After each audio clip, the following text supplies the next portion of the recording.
happy 4th anniversary of the legalization of cannabis, which, despite the many challenges which we might focus on, was a very significant action of the government and the Parliament of Canada.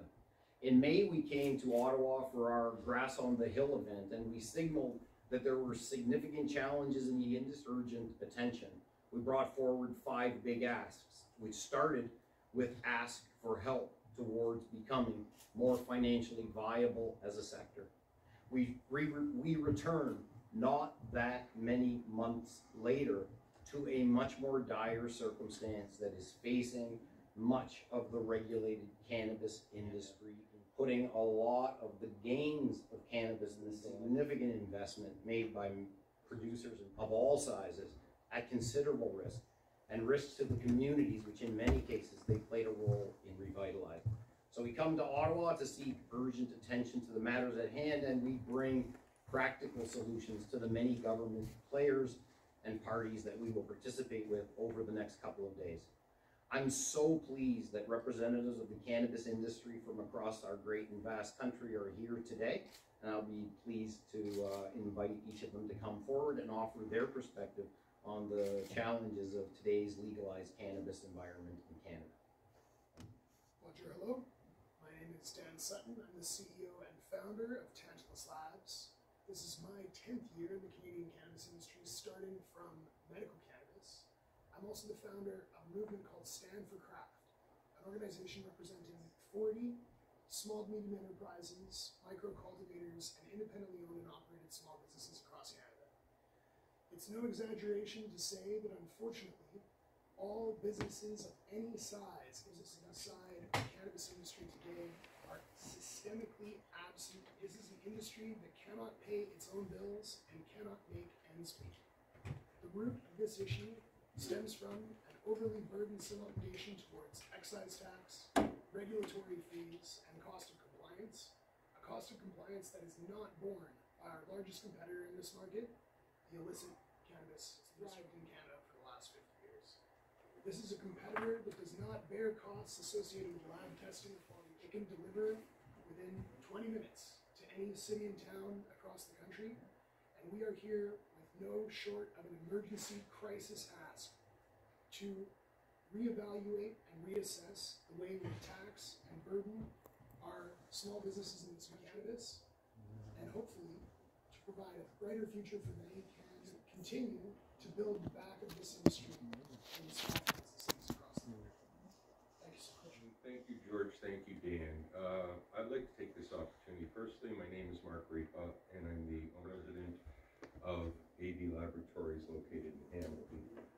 We've been a licensed producer for now 6 years, just went through our renewal with both Health Canada and CRA, and one of the earlier licensed producers, 2016.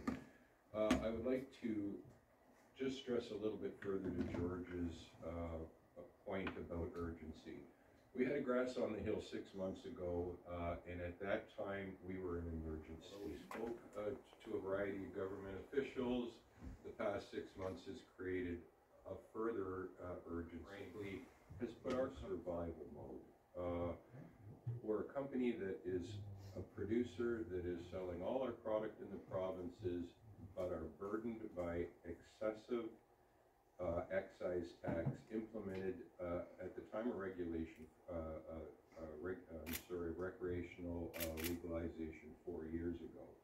The price of product at the time that the excise tax was established has dropped substantially, although the excise tax itself has stayed the same. We just recently finished a year end, and our excise tax and our regulatory fees of 2.3% represented 40% of our top line revenue in this industry. It's unsustainable. The sad part about this is now companies that have found their way in this industry and are doing everything right are in a position where, and I'll speak for my company, are prepared to throw in the towel. We can't make a profit or even make a living with the current excise taxes. On a point of urgency, we believe it's now time for the government to act. We cannot wait for an 18-month process of going through and looking at what's happened in the market over the 4 years. Our industry leaders know what has happened, and there's virtually a few items that need to be dealt with immediately. Excise tax was supposed to reflect a 10% revenue of sales. It's now representing 40%. The 2.3% recovery fee should be literally abolished immediately until the mandatory reviews taken place. We don't have 18 months left for the industry to look at the problems that have already been established over the last 4 years, quite frankly. So urgency for us has gone far beyond that. Urgency, there comes a point where companies cannot continue to operate and sustain their performance under the conditions that we have to do. So we need the government to address it immediately, look at it, come up with some options, possibly a moratorium on the fees until the mandatory review are completed. But at this point, that is one of our major in our industry. I appreciate it and thank you for your time. I have been in the cannabis industry since 2014. We also represent a number of craft growers through our current collective. One of the things is, we know we're here today on the 4th anniversary of legalization. We are also here close to the anniversary of the closure of the Bowater Mercy plant, where we make our home today, where hundreds of jobs were lost in our rural community. We fast forward 10 years and we're still 150 jobs shy of meeting renewal of what was lost in our pulp and paper industry. And the cannabis industry really breathed life into that community. And we've replaced approximately half of the jobs that were lost. We don't have another 10 years to rebuild our rural economic base in communities and in provinces like Nova Scotia. If we go, it's more than likely, that it'll take another 10 years just to get back to baseline if we ever recover it at all. The taxes that we have and the administrative fees are de minimis to the operation of government in affecting meaningful policy or economic programs. But they are life-saving to small and medium enterprise businesses like Aquilea's. So for us, just by illustration, that administrative fee is 7 jobs. For us, that 10% is the difference between us being able to service our debt and have more opportunity to get more capital to expand and grow our business even more to recapture those other 150 jobs. It is not alarmist or chicken little of any of us to be here today. We have been fighting for this industry and we have been fighting for access, and now we're fighting for our survival. We would urge the government to take a call to action to preserve the gains that have been made and to recognize a quick solution to adjust the things that are holding us back. Thank you. Hi everyone, Pierre Leclerc, président et directeur général de l'Association québécoise de l'industrie du cannabis. Très heureux aujourd'hui de nous joindre à nos amis et collègues d'un peu partout au Canada. Merci à George Sminerman d'avoir organisé la conférence de presse aujourd'hui.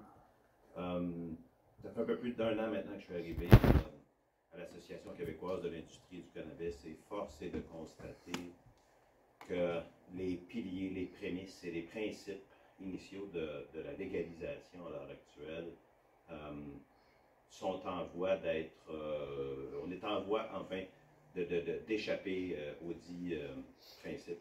L'industrie à l'heure actuelle, quel que soit sur les marchés publics ou les compagnies privées en ce moment, sont à peu près tous à peu de choses près dans la même situation. C'est un sentiment d'urgence et de nécessité de considérer l'industrie sous une perspective économique. Donc, que ce soit le train d'assises, la taxe d'assises, que ce soit l'incapacité d'avoir accès à des programmes et mesures gouvernementales, que ce soit le fardeau réglementaire qui est un des plus élevés au Canada, si on veut que la légalisation, on se doit d'avoir une industrie pérenne, une industrie qui pourra être rentable et une industrie qui jouera son rôle, bien entendu, d'offrir des produits de qualité à la population de façon très responsable. Donc aujourd'hui, on va se joindre à nos collègues du Canada et demain pour faire entendre notre voix auprès du gouvernement fédéral pour qu'ils prennent leurs responsabilités. Ils doivent agir dès maintenant, avant la révision de la loi. Il y a beaucoup de choses qu'on peut accomplir tout de suite, notamment jouer son rôle sur la scène internationale. Nos entreprises ont besoin d'être accompagnées, ont besoin d'être considérées comme un secteur économique au même titre que tous les autres. Et par simple équité, l'industrie doit avoir accès au même programme de mesure. Merci beaucoup. Thanks for the checks. Merci beaucoup. Thank you so much. We'd be very, very happy to take questions. Just one small note. Dan Sutton is from British Columbia, so we've got coast to coast. Questions, if at all? So we'll start with the questions in the room. So on commence avec les questions de la salle. Those of you who are joining online, please use the raise hand function to notify us of your question. S'il vous plaît, utilisez la fonction. And more people have organized meetings with their independent members of parliament. So if I've been, as a former politician, I've been conveying to our industry that the adage all politics is local is a very real one, and been encouraging people to make relationships with MPs. So that amount of activity is enhanced for sure. And we have 13 or 15 delegation meetings tomorrow with political staff, 1 or 2 politicians, but in all of the prime ministries or departments that have influence, over us. So we're certainly seeking to try and build up the advocacy capacity and therefore the influence potential of our industry, which is found everywhere across the country, but many folks in quite a challenging circumstance to draw people away from their day-to-day jobs to focus on lobbying and regulatory activity in Ottawa. But I would also be clear to say we have a long way to travel, and I think that the work that we did in May was important because it started to create baseline levels of awareness about our sector in some departments, which ought to be important to us, but actually haven't kind of looked in on us. I could use agriculture as an example of a department. Obviously, we're growing a high value added crop. It's counting in a variety of agricultural statistics. I would stand as an example of a department where we could certainly benefit to have more support and encouragement. So those are examples of the kind of delegation meetings that we're having on top of individual companies meeting with their local member of parliament. But the urgency message is the one that we're really seeking to call for. In particular, we've had a year late the launch of the statutory review. Now it's a broad scope, which we're pleased with, and it's a very excellent leader in Morris Rosenberg. But we can't get that year back. And as these folks have made the point very well, the urgency of the matter and the underlying fiscal financial viability of most people in the licensed sector is really Hi, George. I just want to, it might go without saying, but if you don't mind, expand a little bit on the significance of the impact on the cannabis industry in Canada overall with respect to the operations of cannabis retailers, the Canadian consumer, and the continuation of the illegal market. An industry that's contributed more than $45 billion in gross domestic product, supported at least 150,000 jobs through a big expansion factor, and supporting something in the neighborhood of 50,000 jobs every day in Canada, and really emphasizing the extent to which the license holders can be found in all of the regions of Canada, with a lot of rural economic development along the lines of what Myrna spoke to. I think that in a certain sense, like, I'm super proud of the work that many license holders have done to offer the Canadian cannabis consumer an array of products, but in some circumstances we run up against product format limitations, like the 10 milligram limit on edibles, which is a very significant barrier to being able to win back that category from the legacy markets. So I think that the other point, as Dan made it very, very well, is that in a circumstance where we come out of the box with a very, very high tax, markups at the provincial distribution level, and a regulatory burden which everybody knows is pretty intense, how do you compete with people in the illicit market that have none of those barriers? So this is really what we're up to. And what does that mean? The public health objective of legalization is at risk. That was getting Canadian consumers to consume products that have been tested and to get business out of the hands of criminal elements. And it's very, very clear that that priority needs to be put to more urgent attention, because our capacity to eliminate the illicit market in a circumstance where we're up against it on the fees, taxes, and regulatory burden is pretty much impossible. Anyone else on this? Hi George, Stevie Tillman from the Toronto Star. Just to reiterate, what exactly overall is it that you're asking from the government in terms of taxes, fees, crackdown on illicit market? You know, just touching the illicit market piece, like you're a reporter from Toronto, I live in Toronto, in the riding of Spadina, Fort York, where we'll be meeting with the Member of Parliament. We've got 24-hour retail cannabis shops that are illegal, operating seemingly without any enforcement attention whatsoever. So that's one example of kind of the enforcement, end that we'd be looking for. At the heart of it, you heard here that the excise tax, which was projected at $1.10, is coming in at $1 on $3.50, and it's really elbowing out the prospects for regulated producers. We have seen our price degradation over the course of 3 or 4 years be extraordinary, while the taxes hung in exactly where they were, only raising the proportions of the overall product that are into tax. We know reform of the excise tax is challenging, and that the finance minister, deputy prime minister, would need to work with provincial colleagues, etc. We're calling for urgent attention to get working on a fix for that, but recognizing that that's not something that can happen quite in an immediate basis, that the government can move forward with a moratorium on the tax on a tax on a tax that they use to recoup the cost of running their bureaucracy. It's 2.3%. It's not the whole deal, but it is a bottom line operational impact that would, if a moratorium was offered on that tax, would offer firstly a sign of encouragement, and secondly some immediate relief for license holders across the country who are very much struggling to meet all of the tax commitments that they have. And just one last point on this, the smoking gun, if you will, the canary in the coal mine, call it what you want, is already here in the government at CRA in the form of a list of the cannabis license holders who are not able to keep up with their CRA obligation. And that list is a growing list, and that list is a signal of the growing urgency for more immediate attention. What are we looking for? In my view, the first piece of acknowledgement that is critical to setting in motion to make change that will provide industry fundamentals of survivable economic viability is that the original excise tax calculation was based on an assumption of a $10 per gram wholesale price. This wholesale price has never existed. It didn't exist in the illicit market. It never existed in any legal market. $10 per gram in Canadian dollars doesn't actually exist at the wholesale level in any cannabis jurisdiction in Canada. We don't actually need an acknowledgement. This is a self-evident financial truth. Looking back on 4 years of industry data, where wholesale prices started in an undersupplied market at around $8 per gram, and now are easily below $4 per gram on average.